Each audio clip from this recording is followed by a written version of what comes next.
신약성경 갈라디아서 2장 찾아보죠.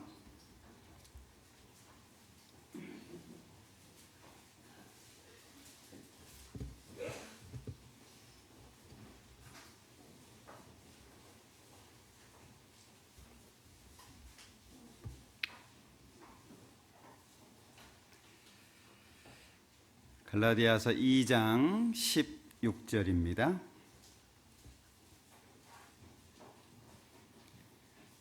갈라디아서 2장 16절 한 절을 천천히 같이 읽겠습니다. 사람이 의롭게 되는 것은 율법의 행위에서 난 것이 아니요 오직 예수 그리스도를 믿음으로 말미암는 줄 아는 고로 우리도 그리스도 예수를 믿나니 이는 우리가 율법의 행위에서 아니고 그리스도를 믿음으로써 의롭다함을 얻으려 함이라. 율법의 행위로서는 의롭다함을 얻을 육체가 없느니라. 수양회 끝나고 많이들 피곤하실 텐데 또 주일이기 때문에 함께 했습니다. 이 세상에 남아있는 동안에 우리가 어떤 기쁨 또는 어떤 즐거움 가운데 시간을 보낼까? 세상은 점점 빠르게 바뀌어가고 있고 죄악을 향해서 달려가고 있습니다. 하나님께서 심판하지 않아도 이 세상은 그렇게 오래 가지 못할 겁니다. 지나가는 모든 일들, 벌어지는 사건들을 보면 점점 세상은 악해지게 될 거고 결국에 한계에 도달했다는 것을 알게 될 겁니다. 소망을 가지고 있는 우리들, 또 천국을 바라보고 사는 우리들이 얼마 남지 않은 이 짧은 시간, 또 예수님께서 하나님께서 이 땅에 오셔서 심판하지 않는다고 해도 우리는 잠시 뒤에 이 세상을 떠나야 될 사람들입니다. 시간 차이만 있을 뿐이겠죠. 그 시간을 우리가 어떤 마음 또는 어떤 자세로 무엇을 하면서 살까 하는 것이 우리에게는 굉장히 중요할 겁니다. 비록 계속 연속되는 집회 또는 수양회 여러 가지 행사들 때문에 어렵겠지만 그것이 짐이 아니라 우리에게는 기쁨이 되고 즐거움이 되는, 또 그것으로 인해서 힘을 얻는 그런 마음으로 사는 것이 좋겠다라는 생각을 해봅니다. 이번 수양회 때도 많은 분들이 참석을 했는데 또 상담도 많이 오시고 역시나 똑같이 간절히 전하고자 하는 사람, 그리고 그걸 받아들이고 좋아하는 사람, 그리고 받아들이지 못해서 답답해하는 사람, 또는 멀찌감치 서서 그걸 비난하고 비판하는 사람, 다양하게 있었습니다. 하나님께서 분명히 모든 사람이 구원받기를 원한다고 하셨지만 그걸 받아들이는 사람 속에는 다양한 모습이 있는 것 같아요. 상담을 하면서 생각이 됩니다. 이걸 내가 어떻게 믿었을까? 어떻게 좋은 마음으로 이걸 받아들였고 이것을 삶의 어떤 기준, 삶의 가장 가치 있는 것으로 생각하고 살까라는 개인적인 생각도 해봤습니다. 하나님의 특별한 은혜라고 생각이 들어요. 어찌됐든 7차의 수양회가 끝났기 때문에 또 이제 마지막 차수 우리가 참석했잖아요. 그래서 뭘 말씀을 드릴까 생각을 하다가 이 갈라디아서를 통해서 복음과 율법이라고 하는 부분, 은혜와 율법, 이 부분에 대해서 좀 같이 생각해 보는 것이 필요하겠다 해서 갈라디아서를 봤습니다. 갈라디아서의 구성은 로마서하고 아주 비슷합니다. 특별히 갈라디아서는 굉장히 엄격한 어조로 신약의 바울 사도 서신 가운데에서 가장 강한 어조로 말씀하고 있는 것이 갈라디아서입니다. 갈라디아 교회는 바울 사도가 1차 전도 여행 중에 세워진 교회로 알려져 있습니다.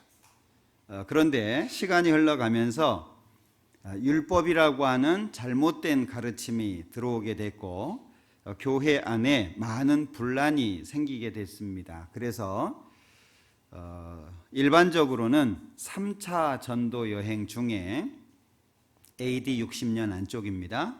3차 전도 여행 중에 갈라디아서를 기록했다라고 보통 알려져 있습니다. 어쨌든 교회가 세워졌는데 믿음으로 구원을 받고 믿음으로 천국 갔다라고 했던 그 교회 안에 율법을 지켜야지 된다. 이 율법주의자들의 잘못된 가르침이 들어오면서 교회에 어려움이 생기게 됐고 그것을 정리하기 위해서 갈라디아서를 기록하게 됩니다. 그래서 갈라디아서는 1장부터 4장까지 율법주의자들의 잘못된 부분을 구체적으로 지적하고 있고 5장, 6장은 믿음으로 구원을 받은 사람들이 삶 속에 어떻게 살아야 될지를 교훈하고 있는 짤막한 성경입니다. 6장까지 되어 있으니까요. 그런데 특별히 1장, 2장에서는 바울 사도의 사도권에 대한 굉장한 강조들이 있습니다. 왜 그럴까 살펴보니까 교회가 세워졌습니다. 그런데 잘못된 교훈이 들어왔어요. 그러면 처음에 이 사실을 알려준 내용만 바뀌어지는 게 아니라 알려준 사람, 주체가 흐려질 수밖에 없습니다. 여기 갈라디아서 4장을 보면은요 12절부터 쭉 말씀을 하다가 14절에 너희를 시험하는 것이 내 육체에 있으되 이것을 너희가 업신여기지도 아니하며 버리지도 아니하고 오직 나를 하나님의 천사와 같이 또는 그리스도 예수와 같이 영접하였도다. 그래서 15절에 할 수만 있었다면 너희가 눈이라도 뺏어 줬을 거다. 그러니까 바울 사도를 여기 하나님의 천사와 같이 그리스도 예수와 같이 영접했다는 거죠. 그렇기 때문에 갈라디아 많은 성도들이 구원을 받을 수 있었고 교회가 형성될 수 있었다는 겁니다. 그런데 16절에 그런즉 내가 너희에게 참된 말을 함으로 원수가 되었느냐? 저희가 너희를 대하여 열심내는 것이 좋은 뜻이 아니요 오직 너희를 이간 붙여 너희로 저희를 대하여 열심내게 하려 함이라. 바울 사도가 가르친 내용이 잘못됐다는 것만 말하는 것이 아니라 바울 사도까지 문제가 되는 겁니다. 눈이라도 빼서 줄 수 있었던 갈라디아 교인들이 어째서 받았던 그 내용 가운데에서 흔들리고 있고 바울 사도에 대해서 나쁜 마음을 갖게 됐을까?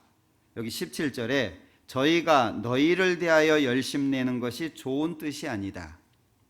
잘못된 가르침, 이단의 가르침을 가지고 들어오는 것은 목적이 뭐냐? 중간에 오직 너희를 이간 붙여 너희로 저희를 대하여 열심내게 자기들 따라오도록 하는 것이 목적이다 라고 말씀하고 있는 겁니다. 그래서 여기 6장에 보면은요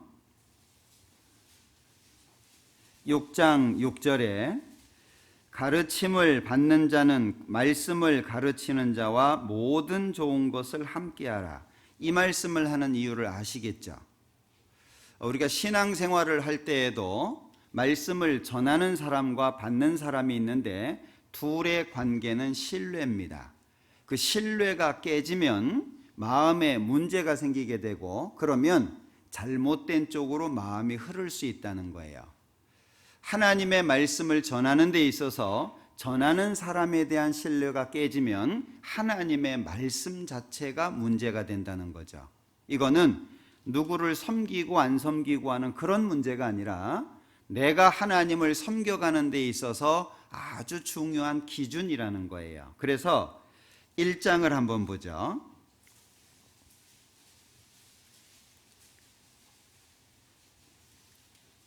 자, 1장 1절입니다. 사람들에게서 난 것도 아니요 사람으로 말미암은 것도 아니요 오직 예수 그리스도와 및 죽은 자 가운데서 그리스도를 살리신 하나님 아버지로 말미암아 사도된 바울은 왜 이렇게 장황하게 자신의 사도권을 강조하고 있을까요? 분명히 처음에 하나님의 말씀을 들을 때는 하나님의 천사처럼 예수님을 영접하는 것처럼 했다는 거예요. 바울 사도가 얼마나 귀했을 거고 그 바울 사도가 얼마나 감사의 대상이 됐겠어요. 왜냐하면 하나님의 말씀을 전해줬다는 것 때문에. 그런데 왜 장황하게 갈라디아서를 쓰면서 자신의 사도권을 이렇게 강조하고 있냐? 자, 내가 사도가 된 것은 하나님이 세우신 것이고 그렇기 때문에 내가 하는 모든 말은 하나님으로부터 나온 거다라고 하는 걸 시작부터 말하고 있는 거예요. 여기 6절에 그리스도의 은혜로 너희를 부르신 이를 이같이 속히 떠나 다른 복음 좇는 것을 내가 이상히 여기노라. 다른 복음은 없나니 다만 어떤 사람들이 너희를 요란케 하여 그리스도의 복음을 변하려 함이라. 다른 복음이 있는 것이 아니라 원래 그 복음을 변질시켜서 요란하게 만드는 것이 목적이라는 거예요. 그러니까 우리는 처음에 바울 사도가 갈라디아 교회에 전해줬던 그 복음의 온전한 내용을 정확하게 이해하는 것이 중요하다는 거죠. 8절 그러나 우리나 혹 하늘로부터 온 천사라도 우리가 너희에게 전한 복음 외에 다른 복음을 전하면 저주를 받을지어다. 굉장히 강한 어조죠. 그러니까 다른 복음은 없다는 거예요. 결국 신앙생활을 하는 데 있어서 이 다른 복음이 들어오는 것은 우리 안에 계속 있습니다. 다른 복음이라고 하는 건 없다 그랬죠. 7절에 보면 다만 어떤 사람들이 너희를 요란케 하여 그리스도의 복음을 변하려. 이것은 두 가지 의미로 생각할 수 있는데 첫 번째는 내용이 변질되는 겁니다. 그리고 두 번째는 마음이 변질되는 겁니다. 내용이 변질이 되면 잘못된 것을 받아들이고 믿게 되겠죠. 마음이 변질이 되면 하나님을 향해서 나아갔던 길이 방향이 틀어지게 됩니다. 사람을 따라가게 되고 아니면 환경이나 여건을 따라가게 됩니다. 그러니까 우리는 주님 오시는 날까지 계속 이 다른 복음과 싸우게 되는 거예요. 무릇 지킬 만한 것보다 더욱 내 마음을 지키라고 말씀하신 이유가 있어요. 비록 변질된 내용을 받아들이지 않는다라고 할지라도 마음이 바뀌어지게 되면 마치 다른 복음을 받아들인 것처럼 똑같이 살게 되는 겁니다. 그래서 내용적으로도 바르게 마음도 굳건하게 이게 우리에게 굉장히 중요할 거예요. 11절입니다. 형제들아 내가 너희에게 알게 하노니 내가 전한 복음이 사람의 뜻을 따라 된 것이 아니라 이는 내가 사람에게서 받은 것도 아니요 배운 것도 아니요 오직 예수 그리스도의 계시로 말미암은 것이라. 계속된 강조죠. 이것이 2장까지 이어집니다.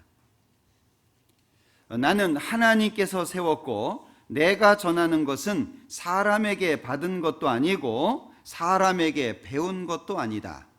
그러면 내가 전하는 이 내용은 어디에서 왔냐? 오직 예수 그리스도의 계시로 왔다.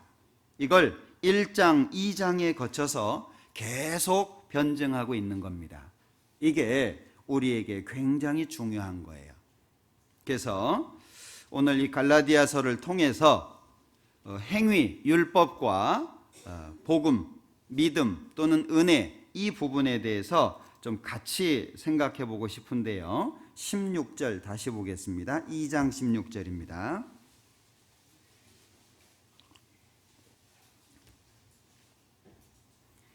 사람이 의롭게 되는 것은 율법의 행위에서 난 것이 아니요 오직 예수 그리스도를 믿음으로 말미암는 줄 아는 고로.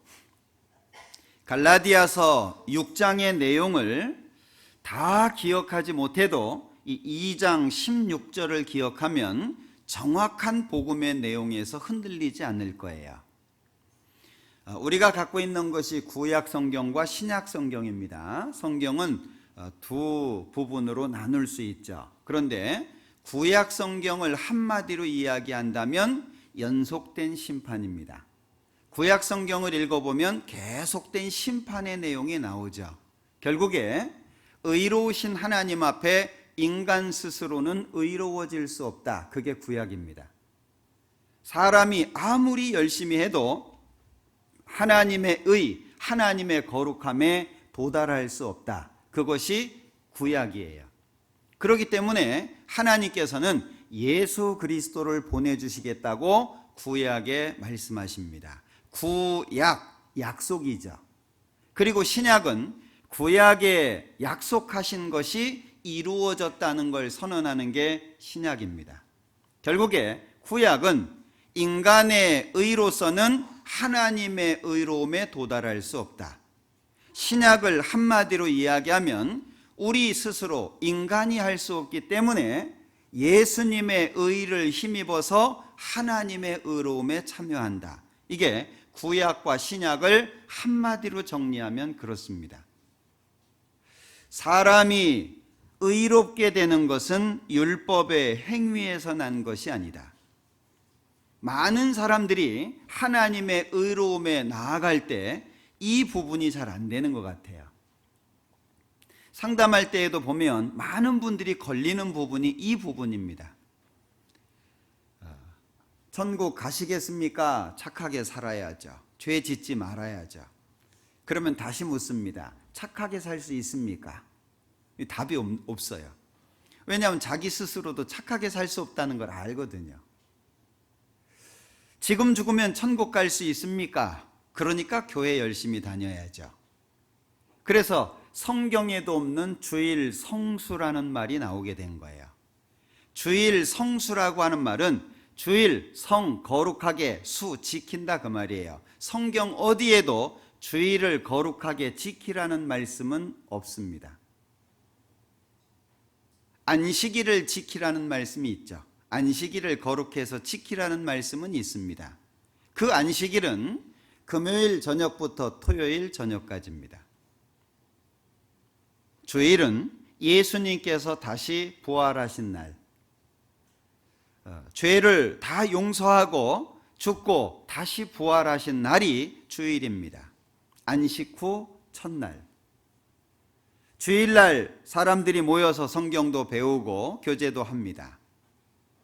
주일은 지키는 것이 아니라 주일은 예수님의 부활하신 날, 예수님께서 다시 살아나신 우리에게 생명을 주시고 영원한 소망을 주신 그분과 함께하는 날, 주의 날.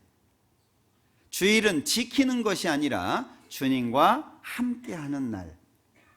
주님이 다시 살아나심, 우리에게 생명을 주심, 우리의 모든 것의 근원이 되시는 그분과의 교제, 그리고 나눔, 그리고 은혜를 얻고 힘을 얻고 능력을 얻는, 사실 주일이라고 하는 것은 어떤 규칙이라든지 법적인 부분이 아니라 그리스도인에게 있어서는 마치 생명과 같은 겁니다. 우리가 세 끼 밥을 먹듯이 주일날 참석하는 것은 그냥 어떤 규칙이니까, 정해진 날이니까 함께 모이는 게 아니라 나를 구원해 주신 주님과 함께하는 날, 나에게 생명을 주신 그분의 은혜를 누리는 날, 감사하고 찬양하는 날. 그렇기 때문에 주일은 무엇보다도 6일 동안 그 어떤 날보다도 하나님에 대한 은혜를 더 깊이 나눌 수 있는 날이 되는 것이 중요한 것 같아요.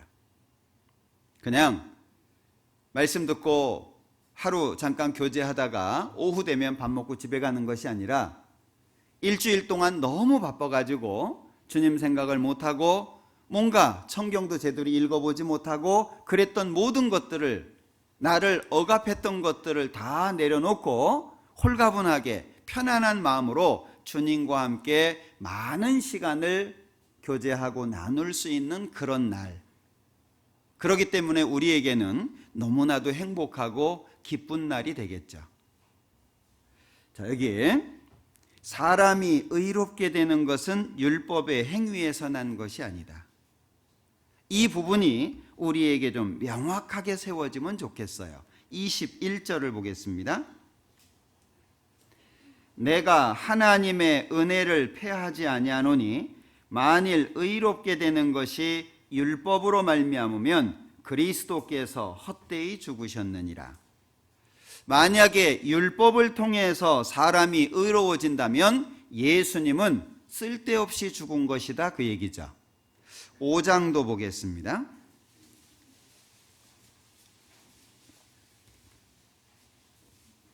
4절 율법 안에서 의롭다 함을 얻으려 하는 너희는 그리스도에게서 끊어지고 은혜에서 떨어진 자로다. 율법 안에서 의로워지려고 하는 것 자체가 그리스도에게서 끊어지는 것이다 라고 엄격하게 말씀하고 있습니다. 그래서 7절에 너희가 다름질을 잘하더니 누가 너희를 막아 진리를 순종치 않게 하더냐. 너희가 잘 해왔는데, 하나님을 잘 따라왔는데 어째서 지금 이렇게 모습이 바뀌었냐. 8절 그 권면이 너희를 부르신 이에게서 난 것이 아니라 적은 누룩이 온 덩이에 퍼지느니라. 자, 우리의 마음이 잘 지켜지는 게 필요하죠. 구원받은 사람의 마음은 하나님과 연결이 돼서 하나님의 말씀이 풍족하게 주어지게 될 때 마음의 평강, 삶의 힘이 나오도록 되어 있습니다. 여기 5장 7절에 말씀하고 있는 것처럼 너희가 다름질을 잘하더니, 다름질을 잘한다는 얘기는 하나님과의 관계가 온전하다는 얘기입니다. 왜? 그 힘이 하나님께로부터 나오는 것이기 때문에. 그런데 신앙생활을 하다 보면 원망이 생기고 불평이 생기고 마음이 흔들립니다. 어떤 이유가 나로 하여금 다름질을 막아버리는 것이 있다는 거예요. 신앙생활 잘했는데, 구역 모임도 너무 즐거웠는데, 조모임 가는 발걸음이 너무 행복했는데, 주일날 교제하고 형제들을 만나는 것이 너무 좋았는데 어느 순간 그 좋은 것이 없어지고 어느 순간 기쁨과 즐거움이 사라집니다. 그러면 뭐죠? 누가 너희를 막아 진리를 순종치 않게 하더냐. 이쪽으로 연결이 되는 거예요. 구원받은 사람의 마음은 하나님 안에서 평화를 누릴 수 있고 하나님 안에서 해결될 수 있습니다. 세상 어디에서든지 해결되지 않습니다. 그런데 하나님과 함께하는 그 시간이 불편해지고 또 구원받은 사람들끼리 함께하는 그 시간이 불편해지기 시작하면 다름질이 잘못되고 있다는 이야기입니다. 그런데 여기 8절에 그 권면이 너희를 부르신 이에게서 난 것이 아니라, 다름질을 잘했을 때는 괜찮은데 다름질이 바뀌면 그건 하나님께로부터 온 게 아니다. 그래서 가끔 상담할 때 그런 얘기를 합니다. 지금 여러 가지 이유를 이야기하고 있는데 그러면 신앙생활을 잘했을 때를 한번 생각해 보십시오. 그때하고 지금하고 어떤 차이가 있습니까? 그러면 차이가 많이 나 있어요. 아무리 남들이 이단이라고 해도 성경에서 바른 믿음을 가지고 그 믿음대로의 삶을 살아가는, 그런 삶을 이어가는 사람은요, 주변에서 인정합니다. 아무리 누가 뭐라 그래도. 그런데 우리가 잘못됐다, 은혜로 구원을 받았다가 율법을 가르치느니 뭐 별소리 다 합니다. 그런데 그 이야기를 듣고 마음이 변했어요. 그 뒤의 삶이 어떠냐? 사람은 마음속에 있는 것이 입 밖으로 나오게 돼 있고 믿는 것을 행동으로 나타내도록 돼 있습니다. 무엇을 믿느냐와 어떻게 사느냐는 같은 거예요. 한번 생각해 보십시오. 원망과 불평을 가지고 어떤 대상을 바라봅니다. 그러면서 이러니 저러니 합니다. 그러면서 사는 생활을 한번 비교해 보세요. 여기 7절에 말씀하시는 것처럼 너희가 다름질을 잘하더니, 다름질을 정말 잘하고 있습니까? 만약에 다름질을 잘 못하고 있다면 그것은 여기 8절에 말씀하시는 것처럼 그 권면이 너희를 부르신 이에게서 난 것이 아니라 그거는 누룩입니다. 근데 문제는 그 누룩이 9절에 온 덩이에 퍼진다고 말씀하고 있죠. 재미있는 실험이 있었죠. 예전에 집회할 때 가끔 보여주기도 하고 그러셨는데, 방송국에서 어떤 교수님이 강의를 합니다. 방청객을 두 부분으로 나눴습니다. 아무도 모릅니다. 교수하고 제작진만 압니다. 그리고 이 교수가 강의하는 그 시간에 한쪽 부류에는 안 좋은 소문을 한 사람한테 전해줍니다. 한 사람한테, 야, 어떤 연예인이 사기치다가 마음에 갈등이 돼가지고 자살했대 어제. 그리고 한쪽에는 좋은 이야기를 한 사람한테 얘기해 줬어요. 야, 이런 좋은 일이 있대. 그래서 강의가 끝나고, 방청객들은 모릅니다. 실험인지. 강의가 끝나고 양쪽 부류의 사람들이 얼만큼 내용이 전달됐는지 실험을 한 거예요. 강의 중인데, 대단하죠? 자유로운 시간도 아니고 강의 중이에요. 그런데 안 좋은 소문을 들었던 한 사람으로부터 이쪽 부류는요, 거의 다 그 내용을 알고 있는 거예요. 그런데 좋은 것을 이야기했던 이 부류는 아주 소수만이 그 얘기를 알고 있는 거예요. 그 실험을 통해서 좋은 것은 전파가 느리고 안 좋은 것, 나쁜 것은 전파가 빠르다는 걸 알게 된 거예요. 여기 적은 누룩이 온 덩이에 퍼진다. 나쁜 건 얼마나 빨리 전달되죠? 그러니까 애들이요, 욕부터 배우잖아요. 엄마들 잘 모르죠? 욕은 한 번 들으면 안 잊어져요. 응? 영어 단어 외우느라고 그렇게 고민하는데요, 욕은요 한 번 딱 들으면 절대 안 잊어집니다. 나쁜 쪽으로 발달되어 있다는 거죠. 너희가 다름질을 잘하더니, 이 갈라디아 교회가 그렇게 돼 있다는 거죠. 3장 1절을 보겠습니다.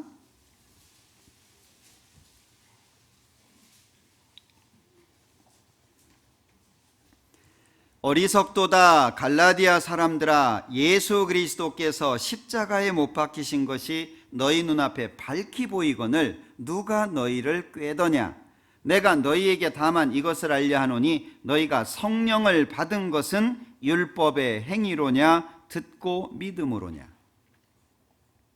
이 갈라디아 교인들은 예수님이 십자가에서 죄를 영원히 용서하셨고 그 사실을 믿음으로 구원을 받은 사람들입니다. 그런데 여기 묻고 있죠. 너희가 성령을 받은 것은 율법의 행위로냐 듣고 믿음으로냐. 우리가 익히 아는 대로 사도행전 2장에 보면 죄 사함을 얻으라, 그리하면 성령을 선물로 받는다고 약속을 하셨습니다. 성령이 오시는 것은 행위에 관련되어 있지 않고 믿음과 관련되어 있는 겁니다. 예수님이 내 죄를 영원히 용서하셨다는 그 사실이 믿어짐으로 성령께서 오신다는 거죠. 3절, 너희가 이같이 어리석으냐? 성령으로 시작하였다가 이제는 육체로 마치겠느냐? 4절, 너희가 이같이 많은 괴로움을 헛되이 받았느냐? 과연 헛되냐? 너희에게 성령을 주시고 너희 가운데서 능력을 행하시는 이의 일이 율법의 행위에서냐 듣고 믿음에서냐. 계속 지금 비교해 가면서 강조하고 있죠. 두 가지입니다. 율법의 행위, 듣고 믿음. 이 두 가지가 계속 갈라디아서 전체에서 비교가 되고 있다는 거예요. 어떤 것이 맞는 거냐. 자, 5절입니다. 너희에게 성령을 주시고 너희 가운데서 능력을 행하시는 이의 일이 율법의 행위에서냐 듣고 믿음에서냐. 자, 1장 10절을 한번 볼까요? 이제 내가 사람들에게 좋게 하랴, 하나님께 좋게 하랴, 사람들에게 기쁨을 구하랴. 내가 지금까지 사람의 기쁨을 구하는 것이었다면 그리스도의 종이 아니니라. 자, 여기 바울 사도가 나는 사람들에게 좋게 하려고 하는 것이 아니라 하나님께 좋게 하려고 하는 거다. 내가 사람들에게 기쁨을 주려고 하는 거냐? 사람들의 기쁨, 그걸 내가 원하는 거냐? 나는 하나님의 기쁨, 하나님께 좋게 되는 것을 원한다. 그러면서 여기 3장 12절에 잘 기억하셨으면 좋겠습니다. 3장 12절 같이 읽어보죠. 율법은 믿음에서 난 것이 아니라 이를 행하는 자는 그 가운데서 살리라 하였느니라. 여기 잡아놓으시고 로마서 11장을 한번 보죠.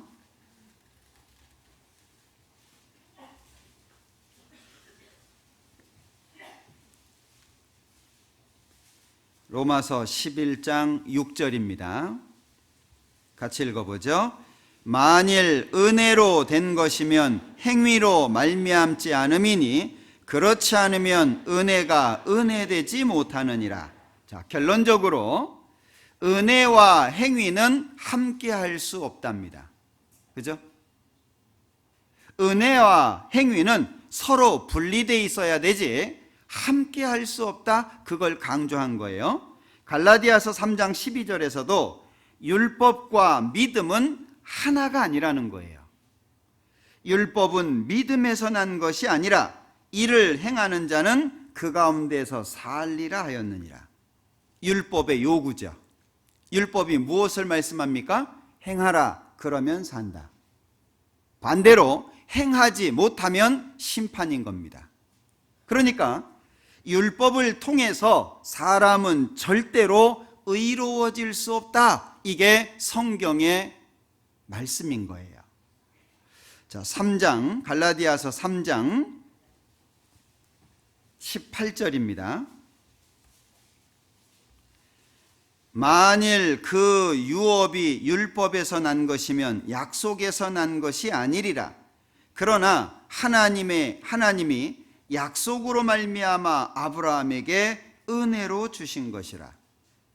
자, 만일 유업이 율법에서 났다면 약속에서 난 것이 아니다. 여기에서도 비교하고 있죠.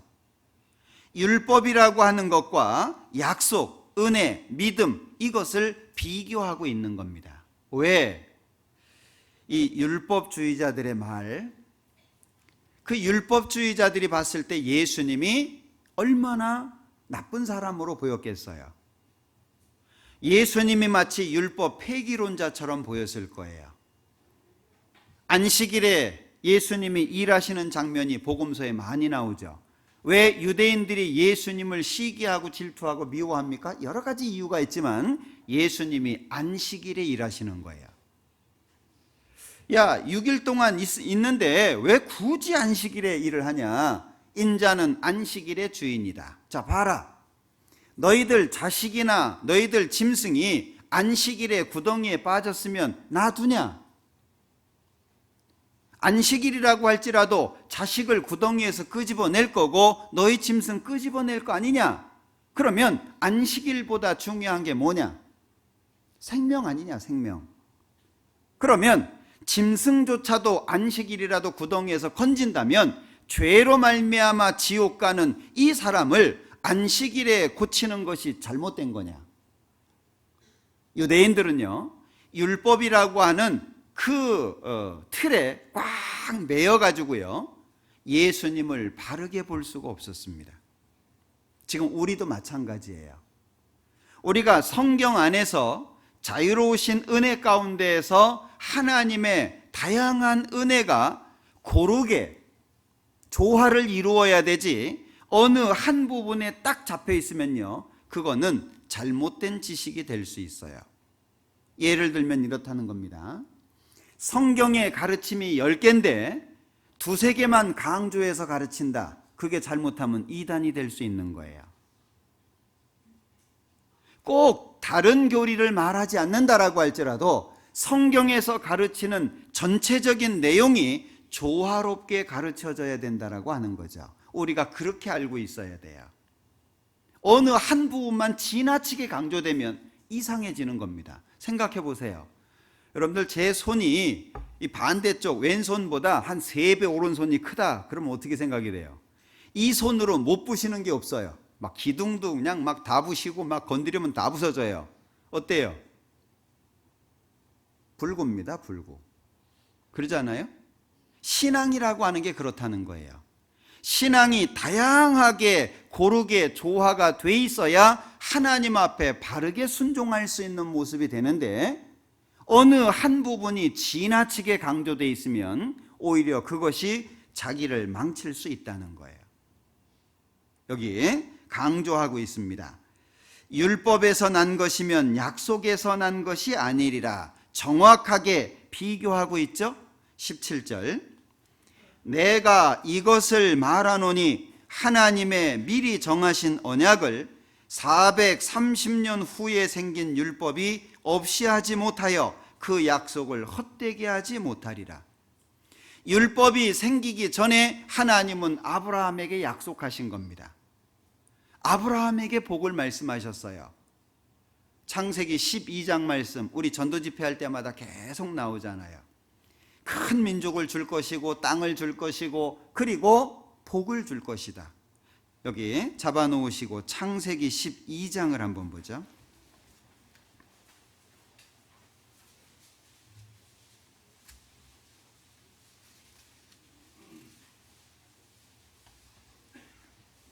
(1절입니다) 여호와께서 아브라함에게 이르시되 너는 너의 본토 친척 아비집을 떠나 내가 네게 지시할 땅으로 가라. 내가 너로 큰 민족을 이루고 네게 복을 주어 네 이름을 창대케 하리니 너는 복의 근원이 될지라. 너를 축복하는 자에게는 내가 복을 내리고 너를 저주하는 자에게는 내가 저주하리니 땅의 모든 족속이 너를 인하여 복을 얻을 것이니라 하신지라. 땅의 모든 족속이 유대인에게만 해당되는 게 아닙니다. 땅의 모든 족속이 너를 인하여 복을 얻을 것이니라. 뭘 말씀합니까? 아브라함이 하나님을 믿음에 이것을 의로 여겼다. 믿음으로 말미암아 의로워질 것을 말하고 있는 거예요. 예수님을 통해서 세상 모든 사람들에게 복음이 전해지게 될 것이고, 그 사실을 믿음으로 말미암아 하늘에 속한 모든 신령한 복을 얻게 될 것을 말씀하는 겁니다. 이게 이스라엘 민족에 대한 것만 해당되어 있는 게 아닙니다. 여기 갈라디아서 3장 17절에 말씀하신 게 그거예요. 율법이 생기기 전에 하나님께서 약속을 하셨다. 하나님이 미리 정하신 언약을 430년 후에 생긴 율법이 없이 하지 못한다. 결국에 계속 강조되는 거죠. 그래서 갈라디아서 2장 19절을 봅니다.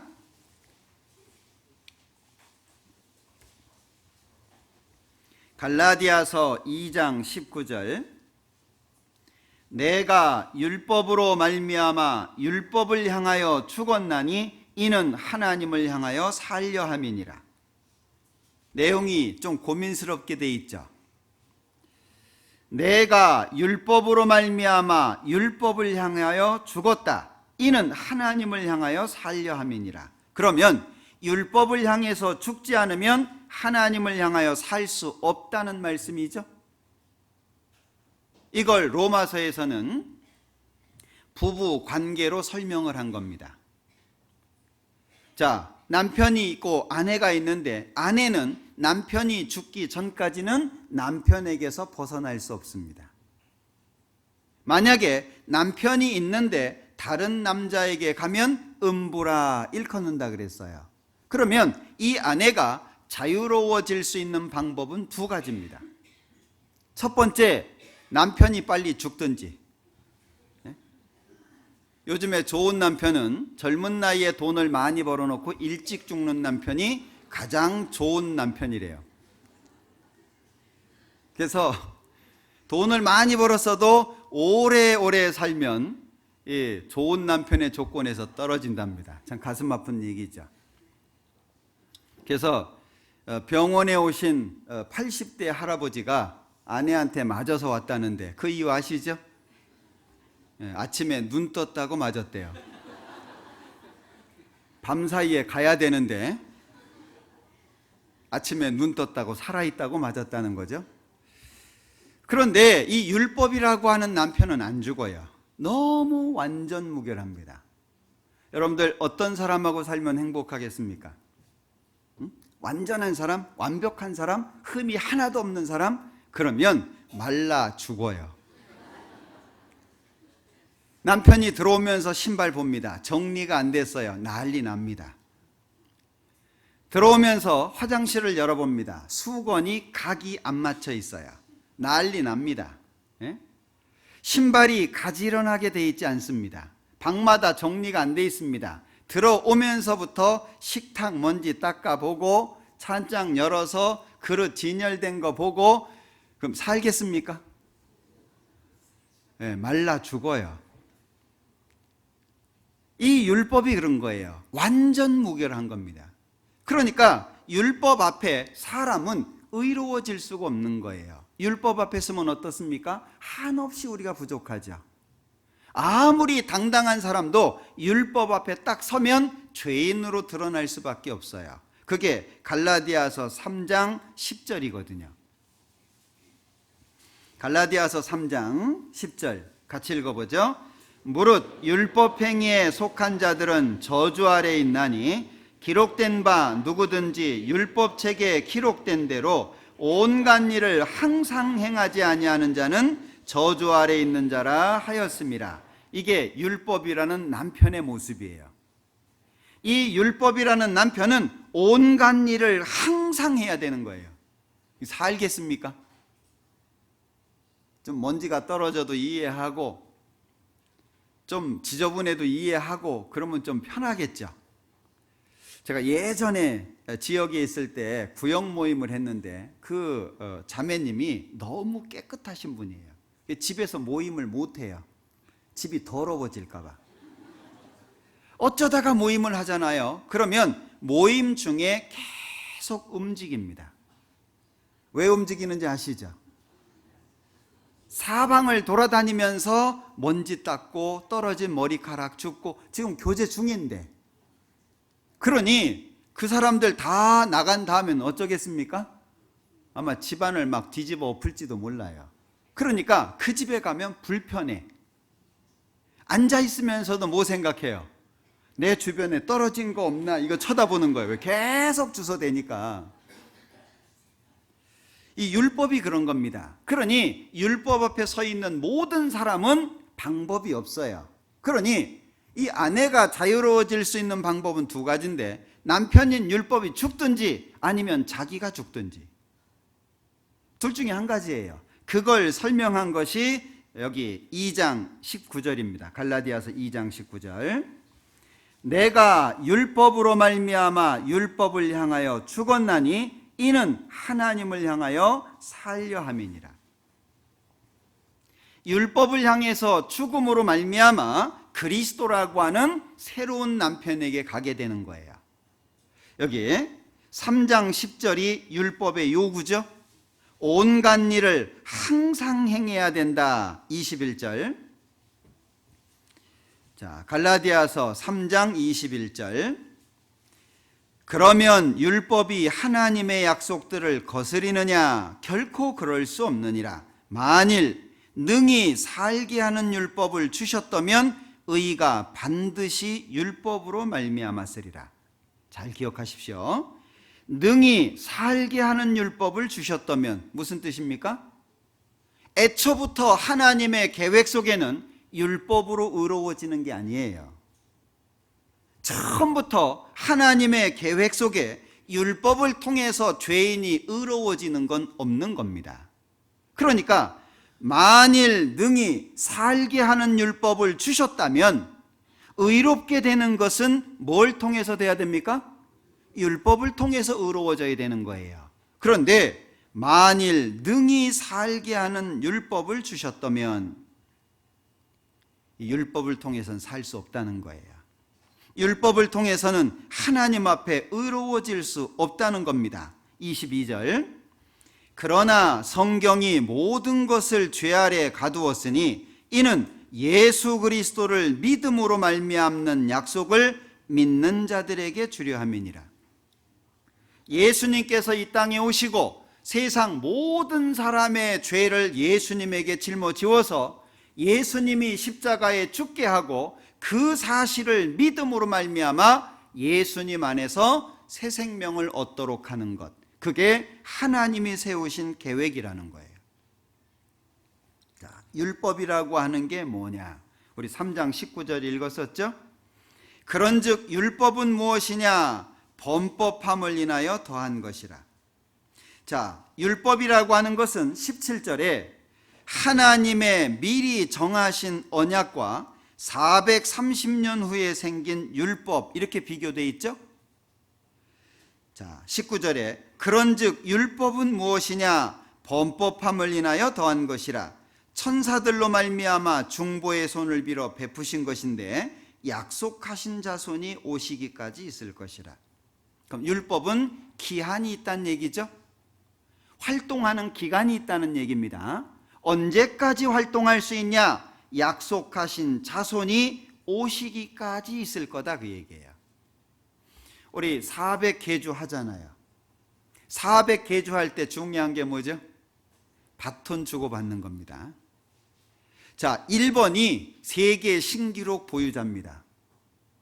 그렇다고 1번이 2번 제치고 계속 뛸 수 있어요? 안 되는 거예요. 이어서 뛰도록 규정이 되어 있는 겁니다. 마찬가지로 율법은 언제까지냐? 약속하신 자손이 오실 때까지 있는 거예요. 요 약속하신 자손이 예수님을 말하는 겁니다. 그러니까 20절에 중보는 한 편만 위한 자가 아니니 오직 하나님은 하나이시니라. 그러면 율법이 하나님의 약속들을 거스리느냐? 결코 그럴 수 없느니라. 율법의 역할이 따로 있다, 그 얘기예요. 율법이라고 하는 것은 기한이 있고 할 수 있는, 해야 되는 역할이 따로 있다는 걸 말씀하고 있는 겁니다. 1장, 갈라디아서 1장 한번 보죠.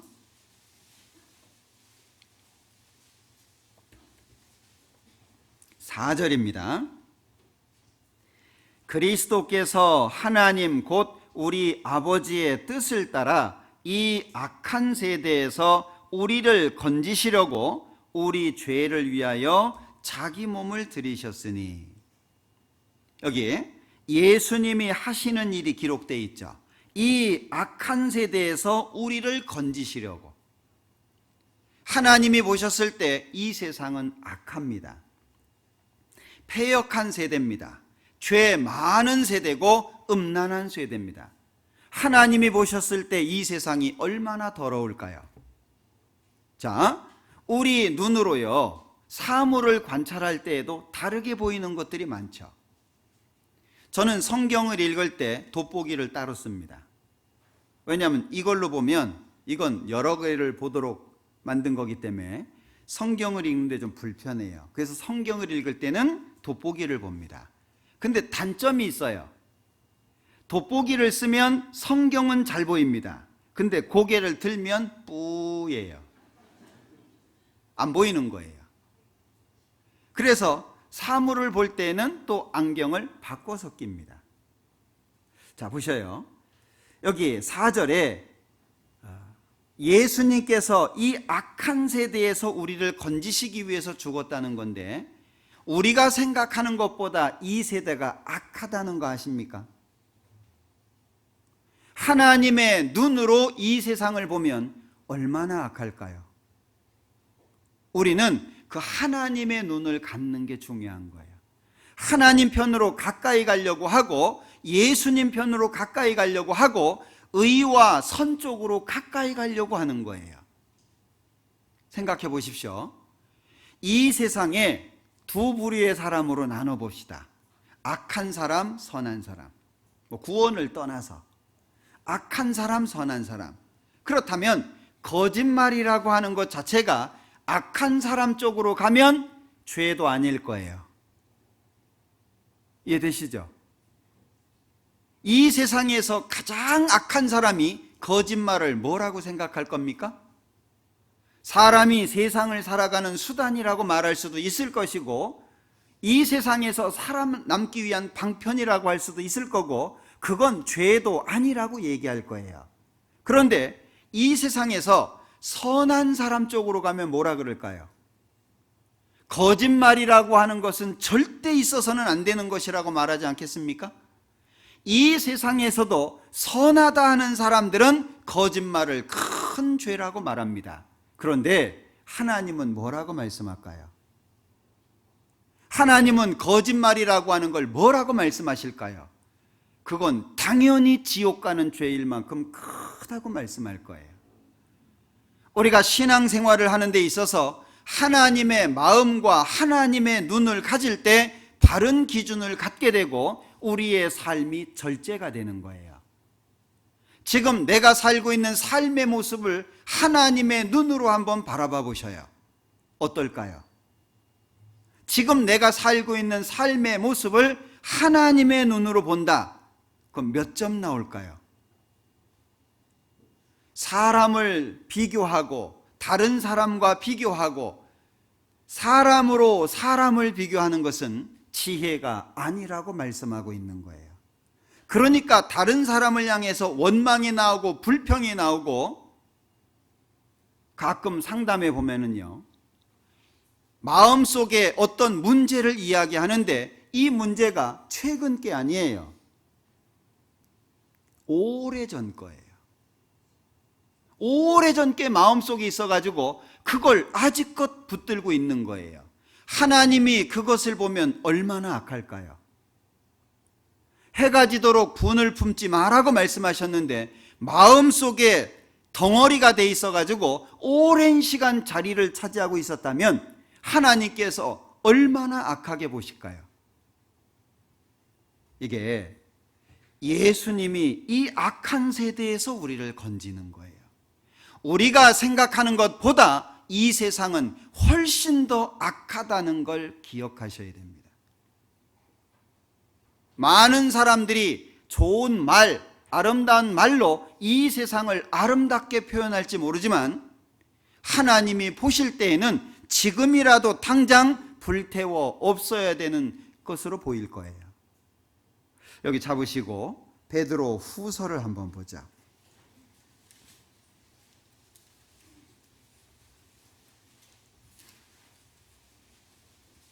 3장 8절입니다.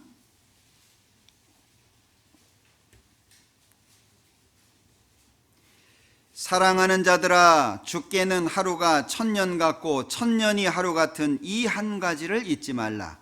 주의 약속은 어떤 이에 더디다고 생각하는 것 같이 더딘 것이 아니라 오직 너희를 대하여 오래 참으사 아무도 멸망치 않고 다 회개하기에 이르기를 원하시느니라.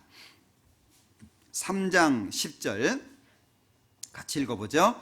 그러나 주의 날이 도적같이 오리니 그날에는 하늘이 큰 소리로 떠나가고 체질이 뜨거운 불에 풀어지고 드러나리로다. 여기에 주의 날이 도적같이 오리니, 예수님께서 이 땅을 심판하실 때가 있습니다. 그날에는 하늘이 큰 소리로 떠나가고 체질이 뜨거운 불에 풀어지고, 이 체질이 영어 성경에 보면 엘리멘트인데 원소입니다. 우리가 알기로 원소는 안 탄다고 알고 있잖아요. 질량 보존의 법칙, 연력학 두 가지 법칙 중에 한 가지 아시죠? 이 심판 때에는요, 체질이 이게요, 가장 기본적으로 구성되어 있는 것까지 다 타버린다는 거예요.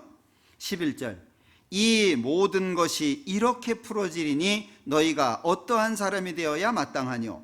거룩한 행실과 경건함으로 하나님의 날이 임하기를 바라보고 간절히 사모하라. 그날에 하늘이 불에 타서 풀어지고 체질이 뜨거운 불에 녹아지려니와 우리는 그의 약속대로 의에 거하는 바 새 하늘과 새 땅을 바라보도다. 이 날이 다가오고 있다는 거 아십니까? 요한계시록 16장을 한번 보자.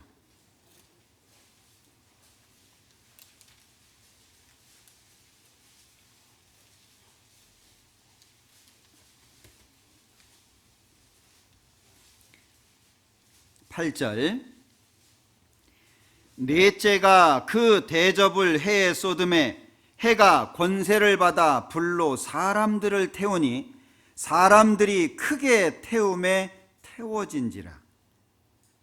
여러분들 여름 덥다고 난리죠. 이거 아무것도 아닙니다.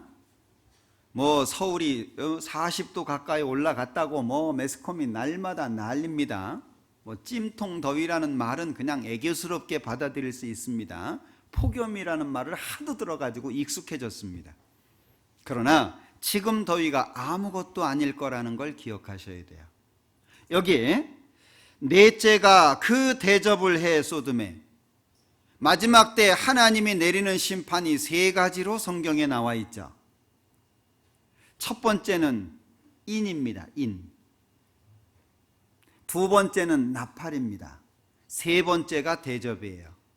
각각 7개입니다. 7번. 넷째가 그 대접을 해에 쏟는데 해가 권세를 받아 불로 사람들을 태운다. 그럼 해가 지금보다 더 뜨거워진다는 얘기죠. 얼마나 뜨겁냐? 9절에 사람들이 크게 태움에 태워진지라. 왜 이렇게 태웁니까? 회복 불능입니다. 회복할 수가 없는 거예요. 이 땅이 죄악으로 더러워져 있는 겁니다. 이번에 많은 분들이 말씀을 들었습니다. 매 차수에 7,000명 전후, 많으면 8,000명, 침례 받으신 분이 4,000명 정도 됩니다. 이번 7차 수양회 가운데 많은 분들이 참여했습니다. 그분들 가운데 얼마의 분들은 이 사실을 거부하고 있을 거예요. 이게 얼마나 중요한지 모르고 있을 겁니다. 그분들은 이걸 볼 거예요. 요한계시록 3번의 각기 다른 재앙이 7번씩, 7차례씩 떨어지는데 그걸 생생하게 보게 될 겁니다. 그래서 두려운 거예요. 왜? 믿는 우리는 아니까. 이게 얼마나 무서운지. 사람이 강한 것 같죠? 사람처럼 약한 존재 없습니다. 여러분들 무서우면 신체 기능이 제대로 동작하지 않는다는 거 아시죠? 제가 직장 생활할 때 이 컨벤션 룸이 그 7층, 8층에 있었는데요. 이게 창고 건물로 지은 겁니다. 그러니까 한 층이 한 2개 층 정도 높이가 돼요. 한 층이. 그러니 굉장히 높죠.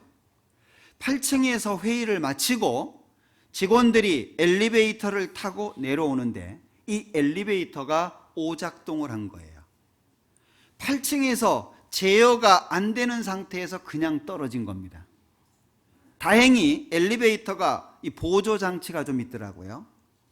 다행히 2층에서 탁 섰어요. 그러니까 빠른 속도로 내려 떨어지다가 2층에서 겨우 탁 쓴 겁니다.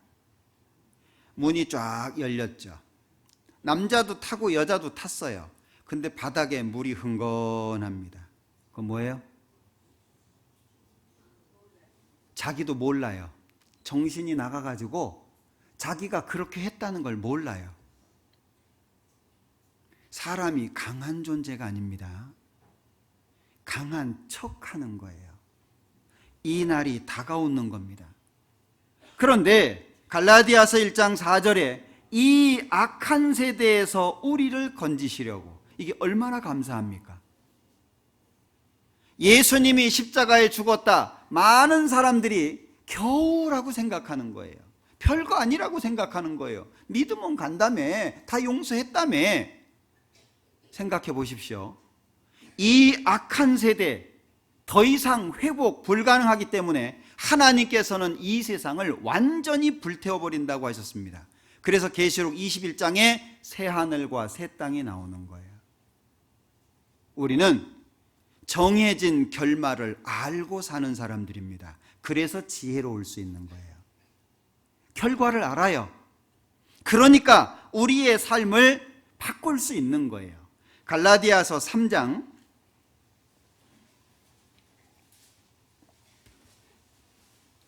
13절, 그리스도께서 우리를 위하여 저주를 받은 바 되사 율법의 저주에서 우리를 속량하셨으니 기록된 바 나무에 달린 자마다 저주 아래 있는 자라 하였습니다. 잘 보십시오. 말씀을 읽을 때, 볼 때 그냥 건너머 읽지 말고 내용을 잘 봐봐요. 그리스도께서 우리를 위하여 저주를 받은 바 되사 율법의 저주에서 우리를 속량하셨다. 이 속량하셨다라고 하는 말은 대가를 지불하고, 옛날 노예 있었잖아요. 돈 주고 노예를 샀다, 그런 뜻입니다. 지옥 가게 되는 나를 예수님 자신의 피를 주고 지옥 안 가도록 사왔다, 그 뜻이 여기 속량입니다. 속량. 그럼 율법의 저주가 뭡니까? 여러분들 옛날 노예 아시죠? 영화를 통해서 또는 자료를 통해서 보셨을 겁니다. 옛날에 뿔이라고 하는 연속적으로 했던 TV에서 방영했던 거 아시죠? 뿔이. 네? 제가 그 주인공 이름이 하도 기억이 돼요. 아시죠? 킨타쿤테. 못 보셨나? 네, 많이 보셨을 거예요. 아프리카에서요, 흑인이라고 그들을 무자비하게 잡아가지고요 노예로 쓰는 거죠. 그리고 팔아버립니다. 노예는 재산이에요. 돈이에요. 주인이 죽일 수도 있는 겁니다. 생각해 보세요. 최근에 제가 제목은 잘 모르겠는데 본 영화가 아니라서 무슨 노예 12년인가 뭐 그런 영화 있었죠. 못 보셨구나. 제가 그 줄거리만 인터넷에서 이렇게 봤는데, 어떤 사람이 흑인인데 어떤 사람이 잡혀간 겁니다. 그리고 노예 생활을 한 거예요. 12년인가 아마 그럴 거예요. 근데 어떻게 해가지고 나중에 이제 해방되는 그런 건데, 노예는 자신의 권리가 없어요. 이 사람 원래 노예가 아니었어요. 근데 의도적으로 노예가 된 거예요. 자유가 없어요. 주인이 기분 나쁘면 때립니다. 옷을 벗겨놓고 채찍질을 하죠. 그래도 노예는 항변할 수가 없는 거예요. 그게 노예예요. 율법의 저주에서 우리를 속량했다. 우리는 율법 앞에서 마치 노예와 같은 거예요. 지키라, 그러면 산다. 근데 지킬 능력이 우리에게는 없어요. 거짓말 안 할 수 있습니까? 어떠세요? 안 미워할 수 있습니까? 하나님이 말씀하시는 선 한 가지라도 우리가 행할 수 있습니까? 우리는 노력할 뿐이에요. 착하게 살려고, 바르게 살려고 애쓸 뿐이지 바르게 살 수 없는 상태에 있는 거예요. 왜? 율법 아래 있었기 때문에. 그런데 그 율법의 저주에서 벗어나려면 예수님께서 저주를 대신 받아야 되는 거예요. 그 저주는 그냥 없어지지 않으니까. 생각해 보십시오. 나를 위해서 죽은 분이 있다는 거 아십니까? 만약에 내가 물에 빠져서 죽어가고 있는데 누군가가 나를 살려놓고 대신 죽었다, 평생 잊을 수 있겠습니까? 절대 못 잊을 거예요. 늘 기억할 겁니다. 그 지역을 갈 때마다, 어떤 연관된 일들을 생각할 때마다 늘 생각하고 고마워할 거예요. 그 때문에 내가 살았다. 그가 아니었다면 나는 죽었다. 그런데 잠깐 사는 생명도 그런 마음을 가지고 사는데 영원한 형벌에서 지옥 갈 사람을 건진 겁니다. 예수님이 대신 죽어가면서. 그런데 그 예수님을 향한 은혜가 너무 적은 거예요. 어떻게 생각하세요? 좀 기분 나쁘면 교회 안 나옵니다. 예수님의 은혜가 고작 그겁니까? 성질 나면 교회 안 나옵니다. 비위에 안 맞으면 교회 안 나옵니다. 문제가 생기면 제일 먼저 하는 말, 나 교회 안 나가. 예수님이 고작 그 정도밖에 은혜가 안 되냐, 그 얘기예요. 여기 그리스도께서 우리를 위하여 저주를 받은 바 되사, 예수님이 이 땅에 오신 것부터가 저주 아니겠습니까? 제가 몽골에 가가지고요, 처음에 잘 몰랐어요. 일부러 저는 몽골에 갈 때 양을 잡아달라고 합니다. 물론 이제 양고기도 먹기도 하지만 양이 죽어가는 모습을 형제자매님들한테 의도적으로 보여주고 싶어서. 왜? 처음에 제가 그 모습을 보고 잊지를 못했어요. 왜 도수장으로 끌려가는 잠잠한 양 같다고 했는지 양이 죽는 모습 보면 알 수 있어요. 거의 신음 안 냅니다. 죽어가면서 몇 번 말씀드렸죠. 양을 뒤집어 놓고 요 목 아래쪽으로 한 15cm 정도를 잘라요. 이렇게 잽니다, 칼로. 그래도 눈만 껌뻑껌뻑해요. 네? 개 잡아다가 살 째면 어떨 것 같아요? 난리 날 거예요. 근데요, 가만히 발만 그냥 살며시 잡고 있습니다. 발만 뒤집어 놓고. 그리고 째요. 그 속으로 손을 집어넣습니다. 그리고 동맥을 찾아가지고 끊어요. 그럼 부르르 떨다가 죽습니다. 그 모습을 좀 많은 분들에게 보여주고 싶어가지고 늘 몽골을 가면 잡아요. 그런데도 잘 몰랐어요. 그러다가 몇 년 지나고 나서요, 이제 양을 미리 갖다 놓은 거예요. 사온 거죠. 양을 잡아야 되니까 사왔어요. 그 옆에다가 묶어놨거든요. 저는 양이 떠는 거 처음 봤어요. 왜? 자신의 의지와 상관없이 추울 때 살 떨리는 거 있죠. 나도 모르게 그냥 살이 그냥 지 마음대로 떨고 막 이러는 거 경험하시잖아요. 양이요, 줄에 매여 있는데 그렇게 떠는 거예요. 계속 떨어요. 그래서 제가 물어봤어요. 왜 양이 저렇게 떠냐? 그랬더니 양의 습성은 무리에서 떨어지면 자기가 죽는다는 걸 안대요. 그러니까 스트레스를 언제부터 받는 거냐 하면은요, 잡을 때 스트레스를 받는 게 아니에요. 그때는 스트레스가 극대화되는 거고, 무리에서 떨어지는 순간부터 계속 스트레스 받는 거예요. 난 죽는다. 예수님 봐봐요. 이 땅에 왜 오셨습니까? 죽으러 오셨잖아요. 33년 동안 예수님은 죽는 게 목적이에요. 여기 그리스도께서 우리를 위하여 저주를 받은 바 되사, 이게 예수님이 이 땅에 오신 목적이에요. 이 저주를 원래는 내가 받아야 돼요. 원래는. 그리고 영원한 지옥의 형벌 속에 있어야 돼요. 그런데 그걸 예수님이 대신 받아주신 거예요. 우리를 율법의 저주에서 속량하셨다. 예수님이 대신 죽은 거예요. 여러분들 생각해 보십시오. 얼마나 힘드셨을까? 얼마나. 지금 내 마음이 민망하다. 그 민망하다가 두 종류로 구분될 수 있는데, 안타까움의 표시이기도 하지만 예수님께서 지금 내 마음이 민망하다 하셨을 때 그 단어가 영어로는 트러블을 썼어요. 두 마음 속에 싸우는 거예요. 죽어야 돼. 너무 어려운데. 죽어야지. 힘든데. 두 마음. 여러분들 마음 가운데에서 갈등이 일어나면 어떻습니까? 예수님이 그냥 이 땅에 오셨기 때문에 야 빨리 못 박아라 그리고 죽은 게 아니에요. 33년의 생애 속에서 늘 죽음이라고 하는 것 앞에서 살아오신 거예요. 그리고 결국에 하나님이 모든 죄를 짊어지음으로 말미암아 십자가에서 죽으신 거예요. 그걸 우리가 얼만큼 마음속에 담고 계십니까? 그것이 담겨지는 만큼 이 세상에서 멀어지고, 그것이 커지는 만큼 내 생활을 제어할 수 있는 거예요. 왜 세상을 향해서 근심과 염려, 걱정이 되고, 왜 세상을 향해서 마음이 자꾸 뺏기냐? 그게 자꾸 적어지니까 그런 거예요. 만약에 우리의 마음속에 그 예수님의 사랑과 은혜가 충만히 채워질 수 있다면 우리는 굶어도 행복할 거예요. 예수님께서 사마리아 지역을 전도하시면서 제자들이 먹을 거 사러 갔잖아요. 예수님께 와가지고 잡수십시오 했을 때 예수님이 뭐라고 말씀하십니까?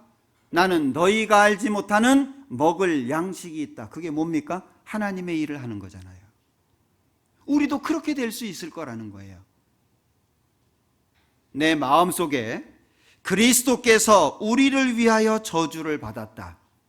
율법을 통해서 온전해질 수 없는 우리, 율법을 통해서 완전히 지옥 갈 수밖에 없는 우리를 대신해서 예수님은 십자가의 길을 가신 거예요. 그래서 다 이루었다 말씀하신 겁니다. 갈라디아서 3장 26절입니다.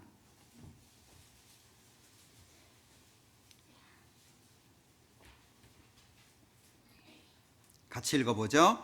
너희가 다 믿음으로 말미암아 그리스도 예수 안에서 하나님의 아들이 되었으니.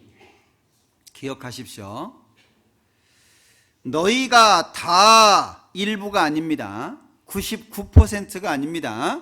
너희가 다 믿음으로 말미암아 그리스도 예수 안에서 하나님의 아들이 된 겁니다. 우리 미국에도 교회가 있잖아요. 수양회를 한다 뭐 이러면은요, 뭐 몇천 킬로를 왔다고, 3박 4일을 운전해서 왔다고, 막 이틀 동안 막 운전만 하고 왔다, 이런 분들이 많아요. 처음에는요, 땅이 크구나 그렇게 생각을 했어요. 아니, 비행기 타면 되는데 왜 차 끌고 가지, 피곤하게. 돈이 없나 보다 그 생각을 했어요. 근데 1년에 한두 차례 하는 수양회인데 그 정도 준비할 수 있을 것 같거든요. 나중에 가서 보니까 비행기를 못 타요. 왜 못 타죠? 신분이 안 돼 있는 거예요.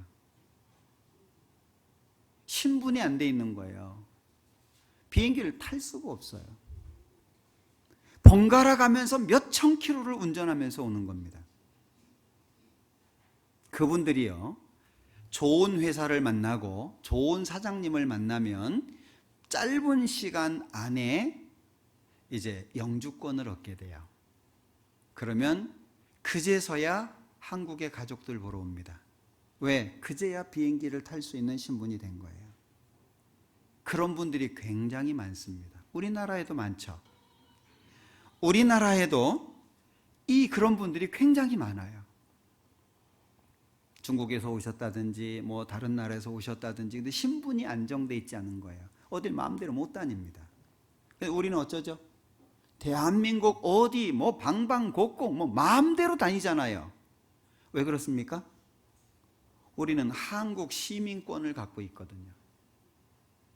국가에서 인정해주는 시민권이 있는 거예요. 그러니까 어디를 가든 상관없어요. 배를 타도 괜찮고 섬으로 가도 괜찮고 비행기 타도 괜찮고 괜찮습니다. 그런데 신분이 인정되지 않는 분들은 어쩌죠? 마음대로 어디 못 가는 거예요. 누가 신고할까 봐, 언제 경찰한테 붙들릴까 봐 마음대로 할 수가 없어요. 자, 우리가요, 여기 너희가 다 믿음으로 말미암아 그리스도 예수 안에서 하나님의 아들이 되었다. 어떻게 당당하게 천국 갈 수 있다고 말합니까? 하나님의 아들이 되었기 때문이잖아요. 이게 무엇으로 이루어진 겁니까? 예수님이 율법의 저주를 대신 받아줘서 그런 거예요.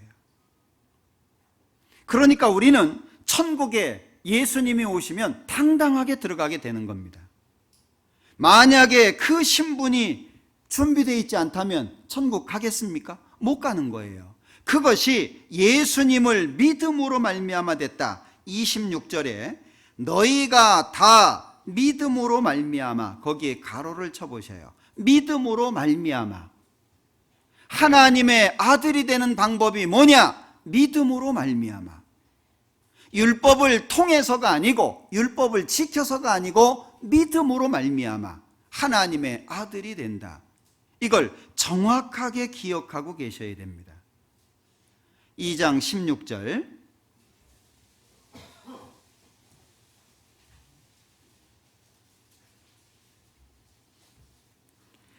사람이 의롭게 되는 것은 율법의 행위에서 난 것이 아니요 오직 예수 그리스도를 믿음으로 말미암은 줄 아는 거로 우리도 그리스도 예수를 믿나니 이는 우리가 율법의 행위에서 아니고 그리스도를 믿음으로써 의롭다함을 얻으려 함이라.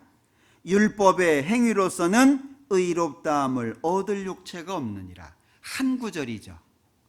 한 구절 안에 율법은 무엇이고 또 은혜, 믿음은 무엇인지를 정확하게 표현하고 있잖아요. 자, 그런데 중간에 보면 이는 우리가 율법의 행위에서 아니고 사람이 의롭게 되는 것은 이렇게 시작하고 있잖아요.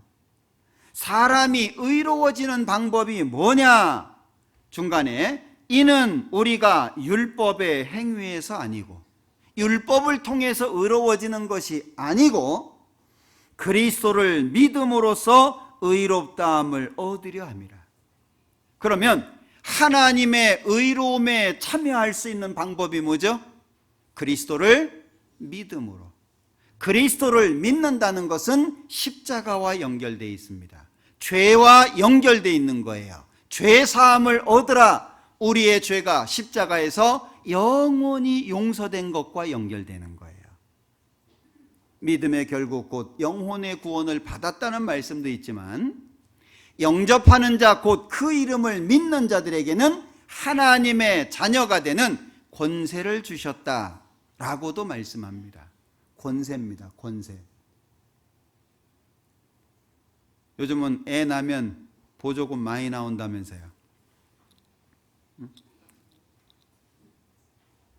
지역에 따라서 다르기는 하지만 상당히 나온다고 합니다. 어떤 곳은요, 그 지역에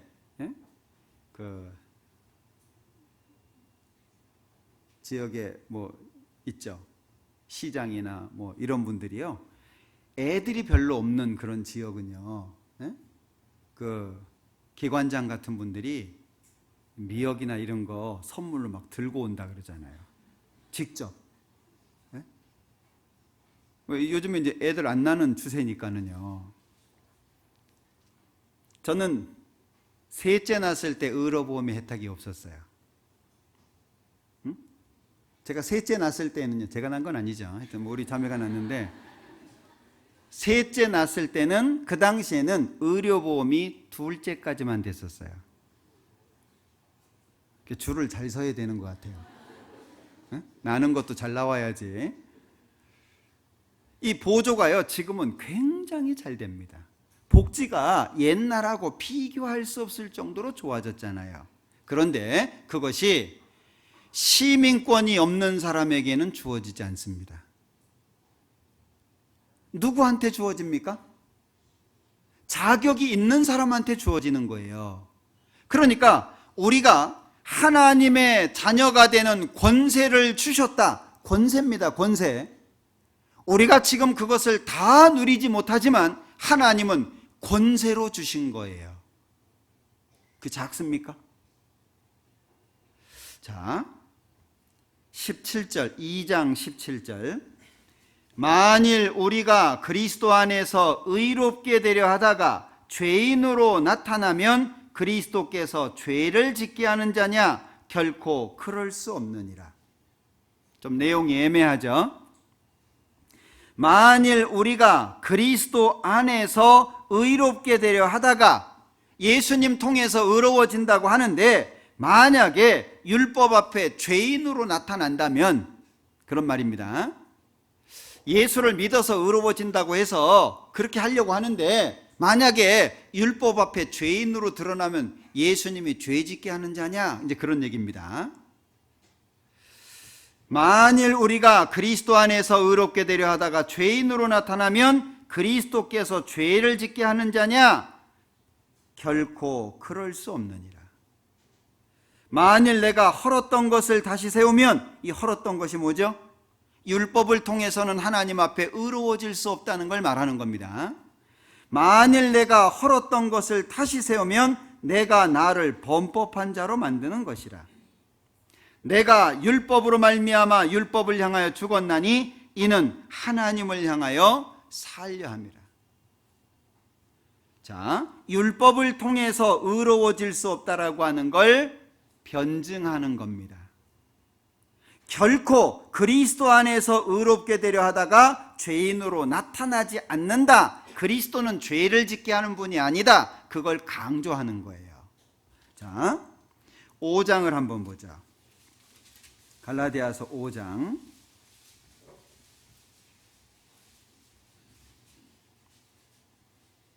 11절입니다. 내 손으로 6장이네요. 6장 11절 죄송합니다.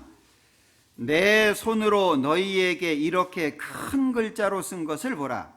무릇 육체의 모양을 내려 하는 자들이 억지로 너희로 할례 받게 함은 저희가 그리스도의 십자가를 인하여 핍박을 면하려 할 뿐이라. 할례 받은 저희라도 스스로 율법은 지키지 아니하고 너희로 할례 받게 하려는 것은 너희 육체로 자랑하려 함이니라. 할례는 율법이라고 하는 걸 대변하고 있는 겁니다. 할례는 율법을 지켜야 되는 사람, 이런 말인 거예요. 5장 2절입니다. 보라, 나 바울은 너희에게 말하노니 너희가 만일 할례를 받으면 그리스도께서 너희에게 아무 유익이 없으리라. 내가 할례를 받는 각 사람에게 다시 증거하노니, 같이 읽죠. 그는 율법 전체를, 할례 받으면 뭐라고요? 율법 전체를 행해야 되는 의무를 가진 자라는 거예요. 그러면서 우리 읽었던 6장에 14절입니다. 그러나 내게는 우리 주 예수 그리스도의 십자가 외에 결코 자랑할 것이 없으니, 내가 자랑하는 것은 십자가 말고는 없다. 만약에 내가 이때까지 할례를 전했다면 내가 왜 핍박을 받겠냐? 바울 사도가 할례를 전하고 그리고 율법을 지키라고 계속 가르쳤다면 왜 반대를 당했겠냐? 율법이 아니라 그리스도로 말미암아 의로워진다는 걸 전하니까 박해를 받고 어려움을 받는 거 아니냐라고 하는 걸 말씀하고 있는 겁니다. 자, 5장 5절, 우리가 성령으로 믿음을 조차 의의 소망을 기다리노니 그리스도 예수 안에서는 할례나 무할례가 효력이 없되 사랑으로서 역사하는 믿음뿐이니라. 여기 그리스도 예수 안에서는 할례나 무할례가 효력이 없대. 그게 중요한 게 아니라 그리스도 안에서는 가장 중요한 게 뭐냐? 사랑으로서 역사하는 믿음뿐이다. 결국에 이 갈라디아서는 율법이라고 하는 것을 통해서는 하나님의 의로움에 도달할 수 없다는 걸 말씀하면서 오직 예수 그리스도를 통해서만이 하나님 앞에 의로움을 얻을 수 있다는 걸 말하고 있는 거예요. 로마서의 내용하고 이 내용이 좀 비슷한 부분들이 많죠. 그래서 이 갈라디아서 그러면은요, 꼭 기억하셔야 될 것이 율법을 통해서는 하나님 앞에 의로워질 수 없고 오직 예수님이 십자가에서 우리 죄를 영원히 용서하셨다는 걸 믿음으로 말미암아 그것으로만 의로워질 수 있다. 그걸 말씀하는 게 이 갈라디아서입니다. 갈라디아서 6장 14절 다시 볼게요. 그러나 내게는 우리 주 예수 그리스도의 십자가 외에 결코 자랑할 것이 없으니 그리스도로 말미암아 세상이 나를 대하여 십자가에 못 박히고 내가 또한 세상을 대하여 그러하니라. 같이 읽죠. 할례나 무할례가 아무것도 아니로되 오직 새로 지으심을 받은 자뿐이니라. 오직 새로 지으심을 받은 자뿐이니라. 이게 누구죠? 그리스도 안에서 의로워진 사람들을 말하는 겁니다. 기억하십시오. 누가 뭐라고 이야기해도 오직 예수 그리스도로 말미암아 오직 그 방법으로만 의로워질 수 있다. 하나님이 받으신다. 그것이 하나님의 뜻입니다. 그걸 갈라디아서에서 강조하고 있어요. 자, 5장 24절입니다. 그리스도 예수의 사람들은 육체와 함께 그 정과 욕심을 십자가에 못 박았느니라. 그래서 그리스도 예수의 사람들은 삶의 가치관, 삶의 자세가 그리스도와 같아야 되는 거예요. 그리스도인이라고 하는 말이 그리스도를 모시고 사는 사람, 그리스도와 하나가 된 사람, 그 그리스도께서 우리의 삶을 통해서 나타나시도록 하는 것, 그것을 신앙생활이라고 이야기할 수 있어요. 우리 하반기 남아져 있습니다. 이제 마지막 대집회도 있고요. 다른 집회도 있습니다만은 한 번 한 번의 집회가 지나갈 때 그냥 지나가지 말고요. 우리가 하는 이 집회가 나에게 있어서 마지막일 수도 있다라고 하는 걸 기억하시고 주변 사람들에게 본이 되는 생활을 할 수 있어야 될 거고 주변 사람들에게 계속 전할 수 있어야 될 거예요. 우리 주님 오시는 날 기쁨으로 맞이해야 될 겁니다. 흔들리지 말고 믿음 가운데 성장하셨으면 좋겠어요. 기도하겠습니다. 우리를 사랑하시는 자비로우신 주님 감사합니다. 오늘 갈라디아서를 통해서 율법과 믿음에 대한 부분을 생각해 보았습니다. 말씀 안에 바르게 성장할 수 있도록 도와주시고 하나님의 말씀이 마음속에 정확하게 세워질 수 있도록 도와주시기를 원합니다.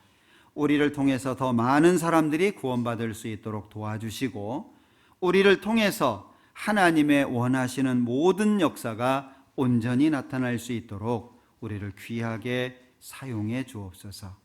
나머지 모든 시간 함께해 주시기를 원하면서 언제나 우리를 사랑하시는 예수님의 이름으로 기도합니다. 아멘.